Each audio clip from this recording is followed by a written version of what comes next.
on the deck, but just inside the pool so that we can scrape it down and see why the thing is losing 10,000 I'm gallons. not arguing the work. I have no idea about pools. What I'm So arguing this is is, to remove the tile I know, inside I the know. pool, very reputable contractor. We've had it for- Sure, the process is what he was thinking about. I think I answered the understand process.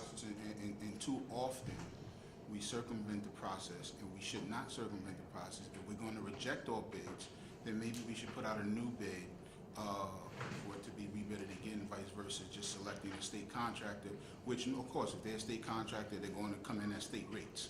I understand that, but if that was the case, then we would all do all of our bids through state contractors, and there's a purpose for us for bidding out these contracts. That's not- And we should follow such. That's not necessarily true. Actually, state contracts tend to be more than when you put the items out to bid.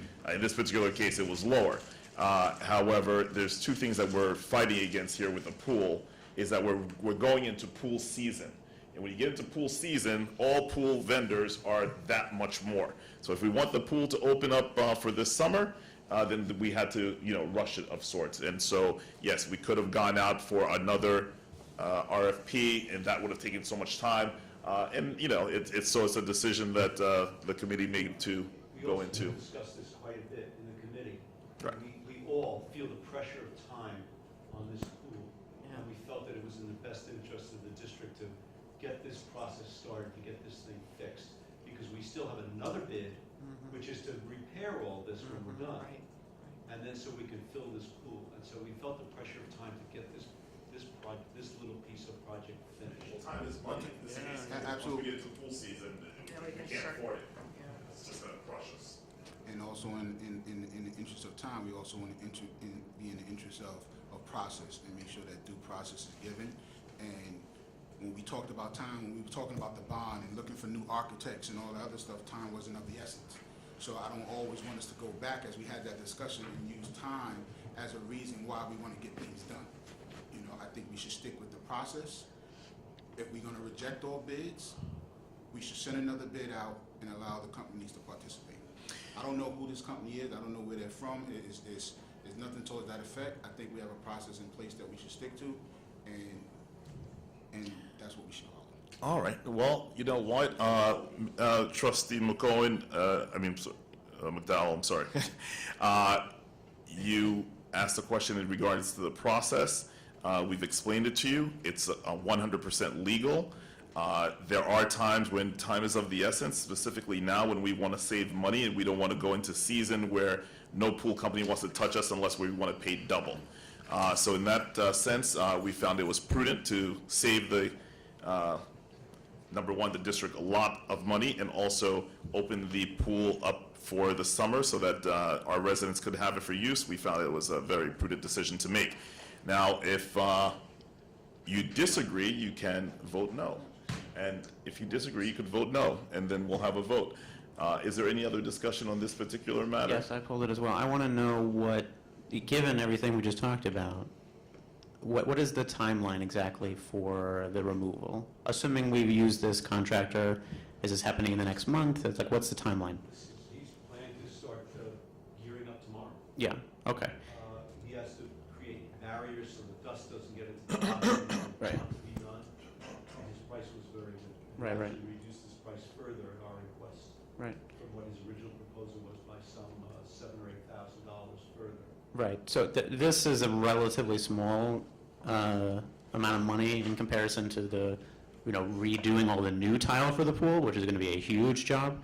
And are we, We're not $35,000. going to be, I know, and then it's going not to, going to be It's not a small amount. I'm saying it's going to be much smaller than redoing it once it's done. Is that bid already? replacing the tile. We're We're not? finishing in a different way than replacing the tile. I see. We have a number of consultants who have recommended that we not replace the tile inside. Okay. Yeah. Was this going to be concrete? Yeah, it's going to be mostly plaster. We're going to have the lanes will be tiled. Yeah, they always are. And then the water, they'll be tiled to the water line, from the deck to the water line.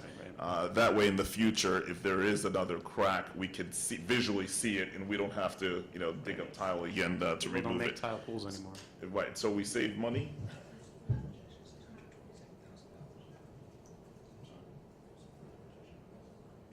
I think that's what you mentioned. Okay, I just wanted to make sure. Yeah, the further reduction. Mr. McDowell said 100.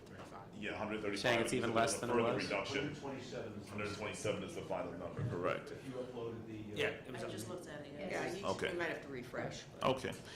All right, so I know that Mr. McCormick was saying that you should maybe ask the questions regarding the next one in this one as well as they relate, so you could have one discussion. Does that answer both for you? Okay, all right, awesome. All right, so I'd like to, I'll make the motion to approve this resolution. Do I have a second? 15.2. Second. Second, okay, all in favor? Aye. Aye. Any objections? You on 15.2, right? Yes, yes, we are. No objections? Okay, all in favor? All right, the ayes have it, thank you. Next one? Oh, I got logged out. It's on the screen. I never got logged out before. That was weird. Computer's tired. 15.3, the authorization for Donato Construction to remove pool tiles at Mount Vernon High School. Okay, this is, we've satisfied the discussion on this? Don't have anything more to say. Okay, so there's no discussion, we're gonna move right to a vote. Great. I'll make the motion to, Make a motion, right, yeah. I'll make the motion to approve. Do I have a second? Second. All in favor? Aye. Aye. Any objections, No. abstentions? Trustee McDowell votes no. Oh, you said no? Yes. Oh, I thought you said any of it, you said no to any objections. Okay, so there's a no for trustee McDowell, yes. Any other? No? Oh. Okay, that's it. One no. Ayes have it, the motion, resolution passes, and so, is that it? Was it just three? Okay. All right, now we're on, unfinished business. Any unfinished business? No? New business? Mr. McGowan? Yes, I have some things I'd like to discuss in new business. Yes. I will be relatively brief, considering the hour. Well, I'll be as brief as I always plan to be. There are three issues that have come to my attention that all address policy, and I thought it was appropriate to remind all of us of some of our board's existing policies and state law. Number one is something Trustee Jaros mentioned just earlier in this meeting about the content of public commentary when people speak in the public. The way the state law works, we can't, either we have public comment or we do not. So if we elect as a board, which we do, and the vast majority of boards in the state do, elect to have public comment, we cannot, we're not allowed to, say what people are allowed to talk about. The only criteria are that they be a resident, and the other criteria we have listed in the policy.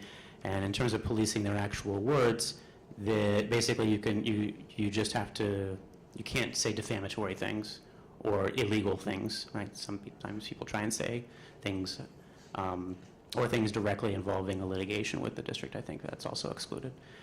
But otherwise, irrespective of how we individually might feel about the comments that someone makes, it's public comment, and the public can comment. So I just wanted to clarify that's how the policy works, and that's what the law is.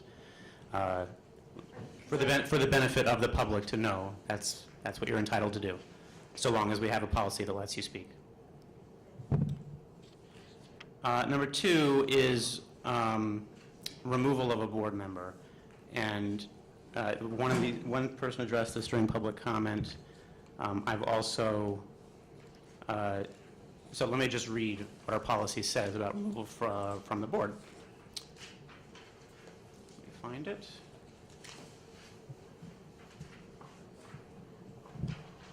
The Board of Education may also remove a board member for misconduct relating to the exercise of authority as a board member. I'll read that again. The Board of Education may also remove a board member for misconduct relating to the exercise of authority as a board member. This is policy number 1240 of our policies. This mirrors very closely the state law and the NYSBA suggested policy for reasons that a board member can be removed. And that's it. Interestingly, even a school board member who is convicted of stealing money from the district, right, cannot be removed unless, assuming they pay it back. So I just want people to know what the policy is and understand what the framework is for removing a board member from office. That is the criteria. Interesting, another thing that has come up in some things I've read relate to attendance. And I've seen statements talking about various board members' attendance or lack thereof. And there's also a policy about that, which I thought would be timely to remind ourselves of. If any member shall refuse to attend 3 consecutive meetings of the board after having been regularly notified and a satisfactory cause for each non-attendance is not shown, the board will proceed to declare that office vacant. This is our policy number 1240 for the benefit of the public and our board. This closely mirrors, again, the state guidelines, except actually our policy, adopted in 2006, makes it mandatory. It's only optional under state law. For the information of the public, and you can go back and check the minutes, I did, over the last 2 years, only 1 trustee has ever missed 3 consecutive meetings, and that was Dr. Ning. So that's policy on removal of a board member. It's the same policy for both, by the way. Does it state that you have to vote on it, or it's mandatory no vote? It says if a trustee refuses to attend meetings after having been notified of those meetings, So we have to notify. Notify. no. It's if you, It's a regular notification. a regular notice. Regular You notification. can't have surprise meetings and then kick somebody out, right? There has to be a notice, has to be a meeting that they knew about, 3 consecutive meetings that they knew about, and they can't have a good excuse. It says satisfactory cause for the non-attendance is not shown.